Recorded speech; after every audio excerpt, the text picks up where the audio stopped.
বাংলাদেশের সর্বশেষ গুরুত্বপূর্ণ আপডেট সংবাদে আপনাকে স্বাগত। শুরুতেই সংবাদ শিরোনাম, পরে বিস্তারিত। শুরুতেই জানিয়ে দিব, শতাধিক আনসার কারাগারে। সচিবালয়ে নাশকতার মামলায় শতাধিক আনসার সদস্যকে কারাগারে পাঠানোর নির্দেশ দিয়েছে আদালত। এছাড়াও বাকিদের আদেশ পরে দেয়া হবে। এর আগে সোমবার ২৬ আগস্ট দুপুরে তাদের ঢাকার চিফ মেট্রোপলিটন ম্যাজিস্ট্রেট সিএমএম আদালতে তোলা হয়। জানা গেছে, পুলিশের কাজে বাধা দেওয়ার অভিযোগে রাজধানীর পল্টন মডেল থানায় ৪,১১৪ জন আনসার সদস্যদের বিরুদ্ধে মামলা দায়ের করা হয়েছে। এর মধ্যে ১১৪ জনের নাম উল্লেখ করা হয়েছে এবং বাকি সদস্যদের অজ্ঞাতনামা আসামি করা হয়েছে। এরপর জানিয়ে দিব, সচিবালয়ে আনসার কাণ্ড যা জানালেন প্রত্যক্ষদর্শীরা। বাংলাদেশ সচিবালয়ের সামনে এবং ভেতরে দীর্ঘ সময় ধরে অবস্থান করে আনসার বাহিনীর সদস্যরা। এ সময় তারা কর্মকর্তা কর্মচারীদের অবরুদ্ধ করে রাখে সচিবালয়ে এবং প্রথমে শিক্ষার্থীদের মারধর এবং পরে সেনাবাহিনী সহ উভয় পক্ষের মধ্যে ধাপ পাল্টাধার ঘটনা ঘটে এবং এ ব্যাপারে ব্যাপক সমালোচনার জন্ম দিয়েছে আনসার সদস্যরা। সদ্য দায়িত্ব নেওয়া অন্তর্বর্তীকালীন সরকার এখনও তাদের কাজকর্ম ঠিকভাবে গুছিয়ে উঠতে পারেনি। এর মধ্যে দেশের দক্ষিণ পূর্বাঞ্চলে ১১টি জেলায় ভয়াবহ বন্যা দেখা দিয়েছে। এর ভিতর আবার একজন আসছে এক একটি দাবি নিয়ে। জানিয়ে দিব, আনসারদের কথা কাজের ধরনই প্রকাশ করছিল তাদের উদ্দেশ্য ভিন্ন, অভিযোগ করলেন আন্দোলনের সমন্বয়ক সাজিস আলম।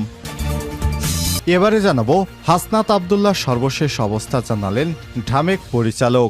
রাজধানীর সচিবালয়ে আনসার ছাত্র সংঘর্ষে আহত বৈষম্যবিরোধী ছাত্র আন্দোলনের অন্যতম সমন্বয়ক হাসনাত আবদুল্লাহকে কেবিনে দেয়া হয়েছে বলে জানিয়েছেন ঢাকা মেডিকেল কলেজ হাসপাতালের পরিচালক ব্রিগেডিয়ার জেনারেল মোহাম্মদ আসাদুজ্জামান। আর সাংবাদিকদের এসব তথ্য জানান তিনি বলেছেন, হাসনাত আবদুল্লাহ এখন একটু ভালো আছে, তবে তার ট্রিটমেন্ট চলছে।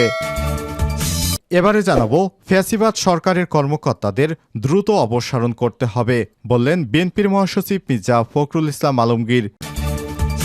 এবং সর্বশেষ জানিয়ে দিব, ভয়াবহ সংবাদ, ভারতের ত্রিপুরা রাজ্য সহ ভারতের ৯টি রাজ্যে রেড অ্যালার্ট জারি। ভারী বৃষ্টির আশঙ্কা। ভারী থেকে অতি ভারী বৃষ্টিপাতের আশঙ্কায় ভারতের বিভিন্ন রাজ্যে রেড অ্যালার্ট জারি করেছে ভারতীয় আবহাওয়া অধিদপ্তর IMD। এই তালিকায় নাম রয়েছে ভারতের ত্রিপুরা রাজ্যেরও। সীমান্তবর্তী এই ভারতীয় রাজ্যটিতে সাম্প্রতিক রেকর্ড পরিমাণ বৃষ্টি এবং পানি বৃদ্ধি পাওয়ার কারণে ভারত তার সীমান্তবর্তী দেশ বাংলাদেশের পাশের সাইডে সুইচ গেটগুলো খুলে দেয়, বাঁধের মুখ খুলে দেয়। বাংলাদেশে ব্যাপক আকারে বন্যা সৃষ্টি হয়েছে। এ পর্যন্ত বন্যায় বাংলাদেশের ৫০ লাখের বেশি মানুষ ক্ষতিগ্রস্ত হয়েছে। প্রিয় দর্শক, আবার যদি নতুন করে ভারতে বৃষ্টিপাত হয় তাহলে আবারও বাংলাদেশে তারা পানি ছেড়ে দিবে। তখন বাংলাদেশে আবার নতুন করে বন্যা সৃষ্টি হওয়ার লক্ষণ দেখা দিয়েছে। এতক্ষণ শুনছিলেন সংবাদ শিরোনাম, এবারে বিস্তারিত। তবে তার আগে বন্ধুরা, অনুরোধ থাকবে সংবাদটিতে একটি লাইক দিন। এই চ্যানেলে আপনি নতুন হয়ে থাকলে আমাদের সংবাদটি দেখতে দেখতে চ্যানেলটি সাবস্ক্রাইব করে রাখুন। কমেন্ট করে আপনার মূল্যবান মতামত জানিয়ে দিন বন্ধুরা, এই সংবাদটি আপনি কোন স্থান থেকে দেখছেন এবং শুনছেন। শতাধিক আনসার কারাগারে। সচিবালয়ে নাশকতার মামলায় শতাধিক আনসার সদস্যকে কারাগারে পাঠানোর নির্দেশ দিয়েছে আদালত। এছাড়াও বাকিদের আদেশ পরে দেয়া হবে। এর আগে সোমবার ২৬ আগস্ট দুপুরে তাদের ঢাকার চিফ মেট্রোপলিটন ম্যাজিস্ট্রেট সিএমএম আদালতে তোলা হয়। জানা গেছে, পুলিশের কাজে বাধা দেওয়ার অভিযোগে রাজধানীর পল্টন মডেল থানায় ৪,১১৪ জন আনসার সদস্যদের বিরুদ্ধে মামলা করা হয়। এর মধ্যে ১১৪ জনের নাম উল্লেখ করা হয়েছে।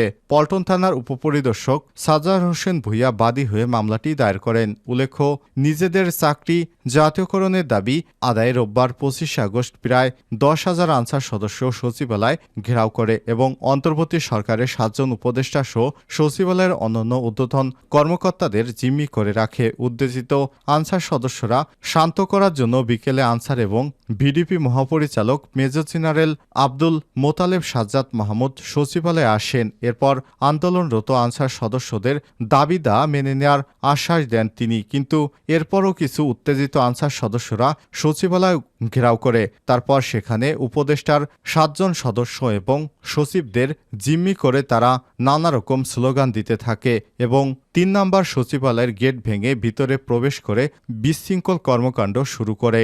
এ সময় সেনাবাহিনীর সদস্যরা এবং ঢাকা ইউনিভার্সিটির শিক্ষার্থীরা এলে ৬ জন সেনা সদস্যকে তারা এলোপাতাড়ি পেটাতে থাকে এবং অন্তত 40 জন শিক্ষার্থীকে তারা হামলার শিকার করে এবং ঢাকা ইউনিভার্সিটি থেকে তারপর অনেক শিক্ষার্থী আসার পর আনসার সদস্যরা ভয়ে পালিয়ে যায়। তখন সেখান থেকে প্রায় 100 জনের উপরে আনসার সদস্যদের গ্রেপ্তার করা হয়। সচিবালয়ে আনসার কাণ্ড, যা জানালেন প্রত্যক্ষদর্শী এবং আনসার সূত্র।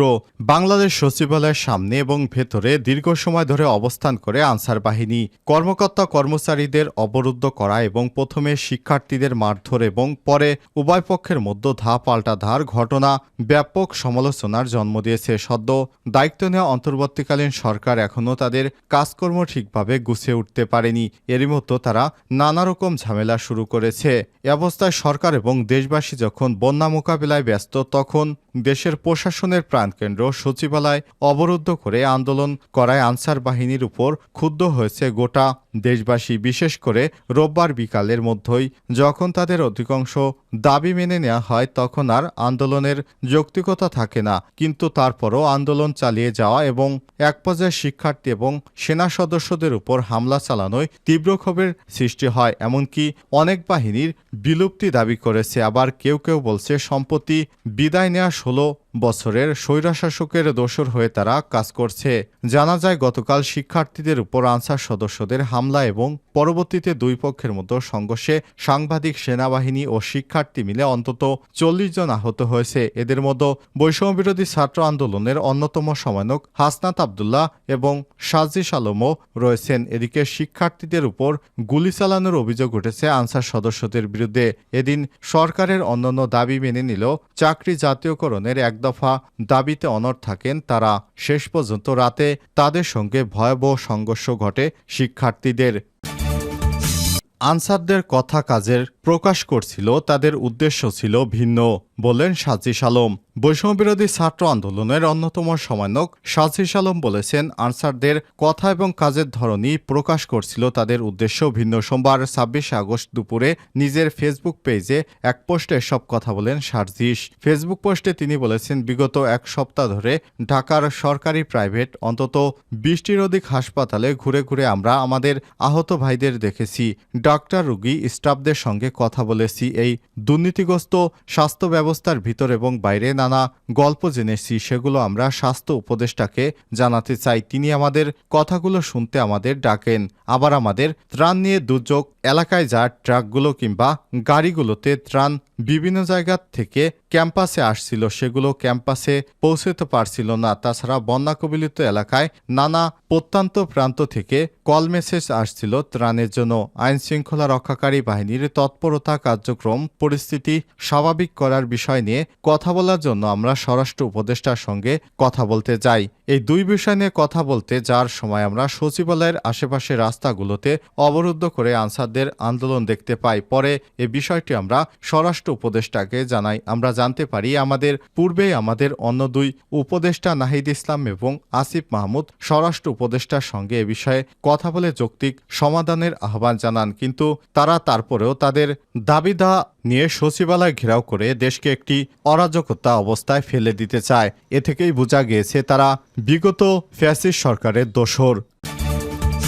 হাসনাত আব্দুল্লাহ সর্বশেষ অবস্থা জানালেন ঢামেকের পরিচালক। রাজধানীর সচিবালয়ে আনসার ছাত্র সংঘর্ষে আহত বৈষম্যবিরোধী ছাত্র আন্দোলনের অন্যতম সমন্বয়ক হাসনাত আব্দুল্লাহকে কেবিনে দেয়া হয়েছে বলে জানিয়েছে ঢাকা মেডিকেল কলেজ হাসপাতালের পরিচালক ব্রিগেডিয়ার জেনারেল মোহাম্মদ আসাদুজ্জামান। সোমবার দুপুরে সাংবাদিকদের এসব কথা জানান তিনি। মোহাম্মদ আসাদুজ্জামান বলেন, রোববার রাতে সচিবালয়ে আনসার ছাত্র সংঘর্ষের ঘটনায় আমাদের এখানে অন্তত 60 জন চিকিৎসা নিয়েছে, তাদের মধ্যে 5 জনকে আমরা ভর্তি করেছিলাম। বৈষম্যবিরোধী ছাত্র আন্দোলনের অন্যতম সমন্বয়ক হাসনাত আব্দুল্লাহকে জরুরি বিভাগে ওয়ান স্টপ ইমার্জেন্সি সেন্টার থেকে এখন কেবিনে দেওয়া হয়েছে। বর্তমানে তার অবস্থা আগের থেকে ভালো, তিনি সুস্থ হয়ে উঠবেন, একটু সময় লাগবে। ভারতের ত্রিপুরা সহ ভারতের 9 রাজ্যে রেড অ্যালার্ট জারি, ভারী বৃষ্টির আশঙ্কা। রোববার ভারতীয় সংবাদ মাধ্যম আউটলুক ইন্ডিয়ার এক প্রতিবেদনে বলা হয়েছে, ভারতের বিভিন্ন রাজ্যে ভারী থেকে অতি ভারী বৃষ্টিপাতের সংখ্যায় লাল সতর্কতা অর্থাৎ রেড অ্যালার্ট জারি করেছে আইএমডি। বিশেষ করে দেশটির পশ্চিম এবং মধ্যাঞ্চলে পরবর্তী 24 ঘন্টায় প্রবল বৃষ্টিপাতের পূর্বাভাস দেওয়া হয়েছে। যেসব রাজ্যে আইএমডি রেড অ্যালার্ট জারি করেছে সেগুলোর মধ্যে রয়েছে গুজরাট, মহারাষ্ট্র, গোয়া, মধ্যপ্রদেশ, রাজস্থান, নাগাল্যান্ড, মণিপুর, মিজোরাম, ত্রিপুরা, এছাড়াও উড়িষ্যা, পশ্চিমবঙ্গ, কর্ণাটক এবং রাজস্থানে কমলা সতর্ক অরেঞ্জ অ্যালার্ট জারি করা হয়েছে। ত্রিপুরা আরও বৃষ্টিপাতের সংখ্যায় দক্ষিণ ত্রিপুরা জেলায় লাল সতর্কতা এবং ধলাই ও গোমতী জেলায় কমলা সতর্কতা বজায় রেখেছে আইএমডি। এবার যদি আবারও ত্রিপুরায় বৃষ্টি হয়, নতুন করে আবারও ফেনী জেলা তলে যেতে পারে।